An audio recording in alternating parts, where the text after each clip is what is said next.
خدائے سخن میر تقی میر فرماتے ہیں، بارے دنیا میں رہو غمزدہ یا شاد رہو، ایسا کچھ کر کے چلو یہاں کہ بہت یاد رہو۔ میر کا یہ شعر سن کر لاتعداد شخصیات ذہن میں آتی ہیں جنہوں نے ہماری سماجی، سیاسی اور ادبی زندگی پر اپنے نقوش چھوڑے۔ انہی شخصیات میں ایک معتبر نام بابا اردو مولوی عبدالحق کا ہے۔ آج مولوی عبدالحق صاحب کا تذکرہ ہوگا کیونکہ اگست کا مہینہ ہے، اور اگست کے مہینے کی خاصیت یہ ہے کہ مولوی صاحب 20 اگست 1870 کو آپ کو میرٹھ میں پیدا ہوئے اور 16 اگست 1961 کو کراچی میں انتقال کیا، یعنی ان کی زندگی میں اگست کا مہینہ بڑی اہمیت کا ہے۔ ابتدائی تعلیم نئی شہر میں، اس کے بعد فیروز پور میں انہیں اپنے ایک دوست کے یہاں تہذیب الاخلاق، جو کہ رسالہ تھا سر سید احمد خان کا، پڑھنے کا موقع ملا۔ تہذیب الاخلاق کے اعلیٰ سطح کے مضامین جو زبان و بیان کے لحاظ سے بھی اہم تھے اور ہیں، اور جن میں اس وقت کے سائنسی، سماجی، سیاسی، ادبی موضوعات پر قلم اٹھایا جاتا تھا، یہ مضامین پڑھنے میں آئے مولوی عبدالحق کے، جو کہ اس وقت ایک اسکول کے طالب علم تھے۔ آپ دیکھیے ذہنی سطح کہ مولوی صاحب ان مضامین سے اتنے متاثر ہوئے کہ ان کے دل میں خیال پیدا ہوا کہ مجھے بھی علی گڑھ جانا چاہیے اور سر سید کے مدرسہ علمی سے فیضیاب ہونا چاہیے۔ بڑوں نے داخل کرا دیا ایم اے کالج کے اسکول میں، وہاں سے 1895 میں ایم اے کر کے تلاش معاش میں ممبئی چلے گئے۔ کوئی بات نہیں بنی تو رخ کیا اس ریاست کا کہ جس کی طرف اس دور کے اکثر مسلمان دیکھا کرتے تھے، امید بھری نگاہوں سے دیکھا کرتے تھے، وہ تھی ریاست حیدرآباد۔ ریاست حیدرآباد نے ان کی علمیت، ان کی قابلیت اور ان کی ذہانت کو ویلکم کیا اور ان کی قدر کی۔ وہاں 12 سال تک مدرسہ آصفیہ کے ہیڈ ماسٹر تھے۔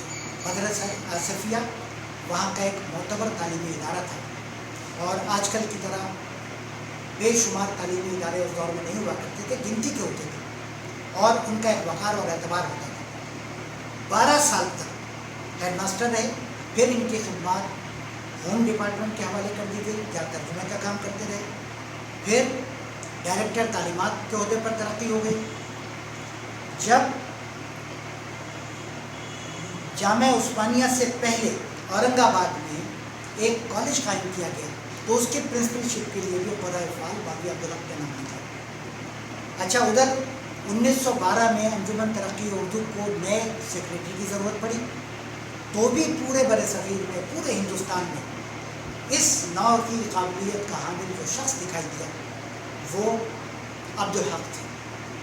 عبدالحق کو سیکریٹری بنا کر سارا اساس البیت، سارا سرمایہ، دفتر کی ساری چیزیں ان کے حوالے کر دی گئی۔ آپ کو حیرت ہوگی کہ جو سامان ان کے حوالے کیا گیا ان میں ایک باکس تھا رسی سے بندھا ہوا جس میں ریکارڈ ہوگا ظاہر، کچھ پھٹے پرانے رجسٹر اور کچھ پوشیدہ مصنفات۔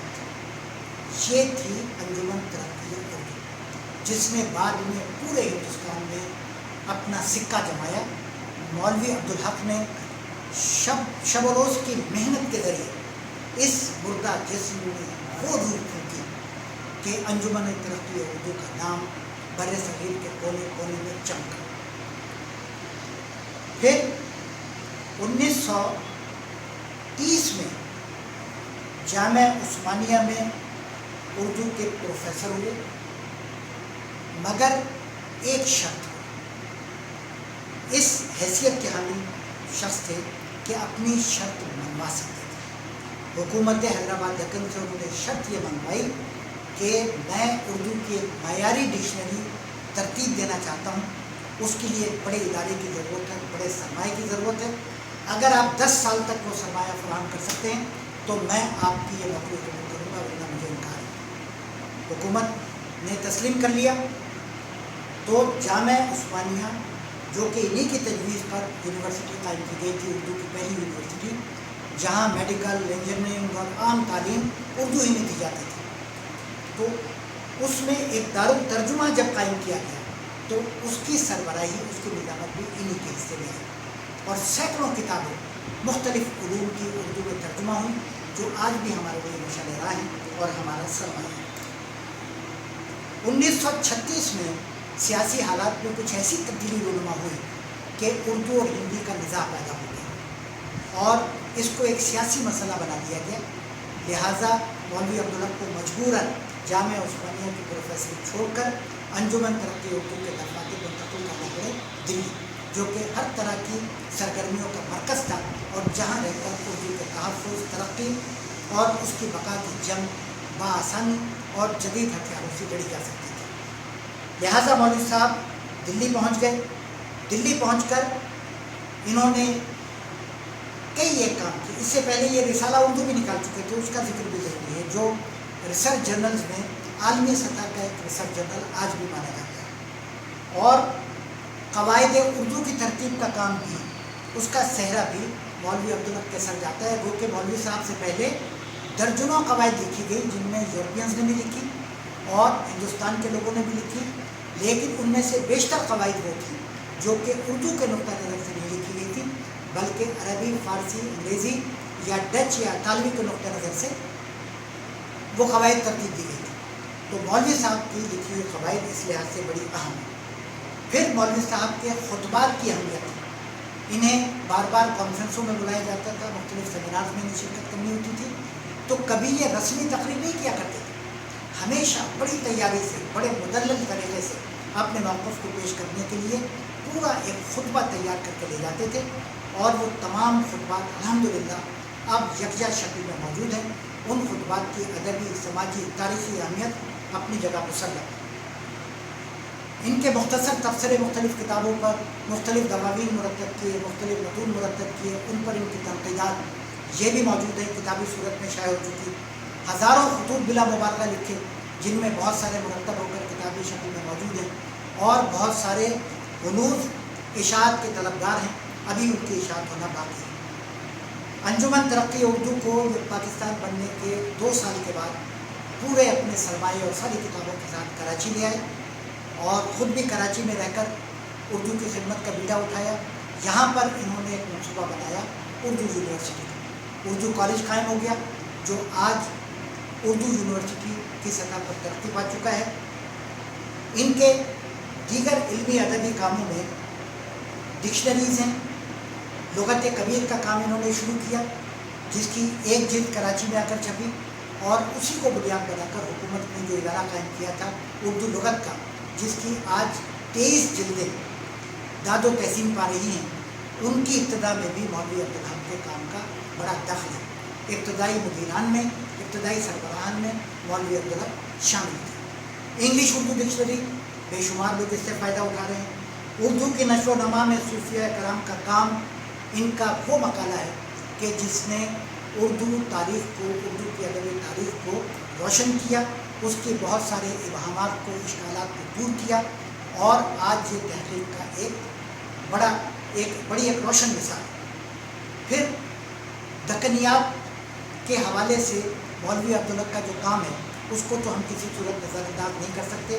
ہزاروں مسودات، پرانی کتابیں، قلمی نسخے، مخطوطے جو کہ گھروں میں لوگوں کے پاس ضائع ہو رہے تھے، وہ مولوی صاحب نے بدقت تمام تر اپنی کوششوں سے، مختلف دنوں بہانوں سے یکجا کیے، اور ان کے پڑھنے کا، انہیں صاف کرنے کا، پھر ان کی اشاعت کا اہتمام کیا، ان پر مقدمے لکھے جن میں صبرس بھی شامل ہے، کتب مشتری بھی شامل ہے، اور معراج العاشقین جیسی کتابیں بھی شامل ہیں۔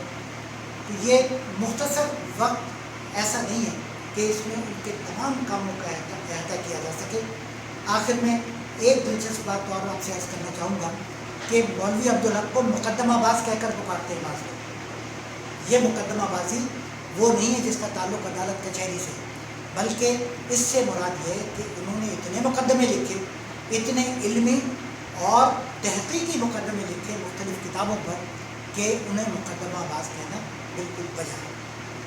مولوی صاحب کا مجموعی طور پر کام دیکھیں تو تقریباً 70 کتابیں ان کے کریڈٹ پر ہیں، اور بے شمار کام ایسا ہے جو ابھی بھی ترتیب کے مرحلے میں ہے، جس کو یکجا کیا جانا ضروری ہے۔ اپنے بزرگوں کو یاد کرنا، اپنے بڑوں کی خدمات کو یاد کرنا یقیناً ایک اچھی بات ہے، اور اس لحاظ سے آج کی یہ نشست یقیناً میرے لیے اور آپ کے لیے کارآمد ہے۔ شکریہ۔